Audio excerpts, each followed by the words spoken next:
Right now, it is special primary day for What's Your Dish, and this morning we have a former White House chef here who served in the Clinton administration, and joining us is Chef Marti Mongiello, and good to have you. You're from the Inn of the Patriots over there in Grover area. Yeah. And you got some really great presidential-inspired dishes that you cook up over at your inn and the Presidential Museum. Yep, we cook all the president's favorite dishes through time and history, Brian, and I know you've been down there, and today we've got even here a presidential candidate loves the chicken quesadillas, Marco Rubio. So, okay, so we're looking at some of these dishes over here. These are things that they're the favorite dishes of the presidential candidates right now. Yes, exactly. Okay, so this one right now is the Marco Rubio quesadilla. Chicken quesadilla, loves it. Got a little salsa, got some fresh sour cream for him there, chopped chives right here.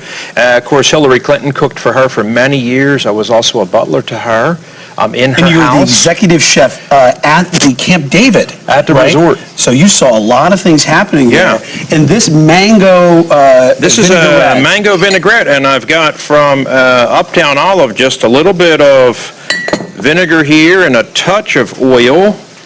And I'm actually mixing this with... And this is one of their favorite dishes with the mango vinaigrette. She loves mangoes, her favorite food. I'm going to mix this up. Watch this, Brian. I'm buying this really good stuff here, a smoothie, a mango smoothie, and we're making dressings with this. Okay. So instead of using mayonnaise-based dressings, you know, we're doing, you know, really healthy stuff. And that was one of the big challenges working with the Clintons in the administration then, is because Bill really liked to eat. Absolutely. So you always had to keep it on the healthy side. Absolutely. Tell me about some of those challenges. Well, I mean, at one point they told him they were very concerned he was going to die, and quite soon. So that's when all the chefs were rounded up in the White House and the room was locked.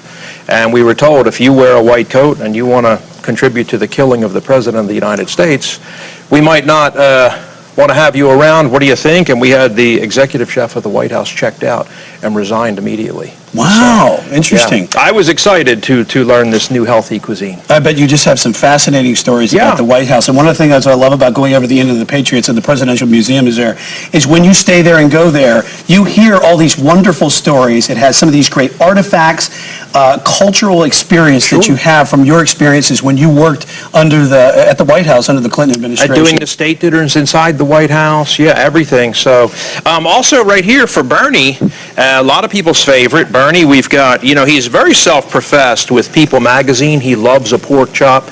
So we've got some red potatoes for him today. And this is his favorite dish? Pork chops, yes. Okay. On the campaign trail, this is what he's doing. He loves it.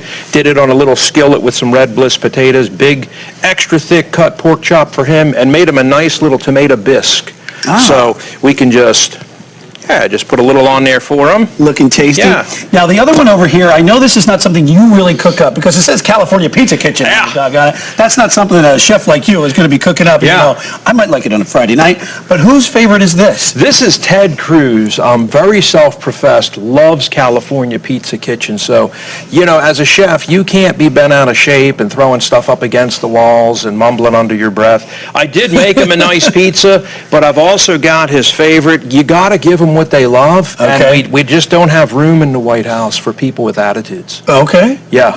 So make them happy. Just make them. You're not here to judge. Whatever they want. Yeah. I'm sure you've had a lot of people come down to you in the White House and say, look, I need you to fix this right now. Yeah, sure, absolutely. I mean, Hillary was one day mentioned she loves from Eureka Springs, Mountain Valley spring water, and we were all kind of like, huh? And so you go and you get that and you bring it in by 18-wheelers. Wow. Yeah. All right, their headline showstopper for today of the dish is the Donald Trump meatloaf sandwich. And tell me, this is his favorite, right? This is his favorite. So we got here a nice tapenade. You want to do one, Brian? Why don't you do one with me? Just spread a little tapenade there at your house. I got a meatloaf slab here. All right. How am I doing on my spread in there? You're doing awesome. Looks fantastic. Right, sometimes a spooner that slips into my mouth. I put some red onions on there. It always does in my house. I'm going to make this to where people in TV land can see it. And all you guys out there. Just got a nice chunk, a slab Hey, give yourself some red onions. Got a couple for you, you know. Yeah, oh, give me a slab first. So you can make these at home tonight if you want and just celebrate the whole primary day with all the presidents. Let's get you a nice slab on there, man. Put that on there. Now, again, the Inn of the Presidents, the Presidential Culinary Museum, you can go see Chef Marti over there in Grover, North Carolina, and it is a great experience if you want to teach your kids about history. You see some of the artifacts that he had from the White House, right down to even presidential mints that you have. The china, some of the rooms are dedicated to the presidents that you had over there that you served under. And 30 First Ladies sets of china all on display. You can't beat it. We can just give it a topper right there, Brian. Okay. Give them a lid. All right. And this is that's a Chuck sandwich right It's just going to be huge. All right, let's put it over to Nick real quick. All right, here we go.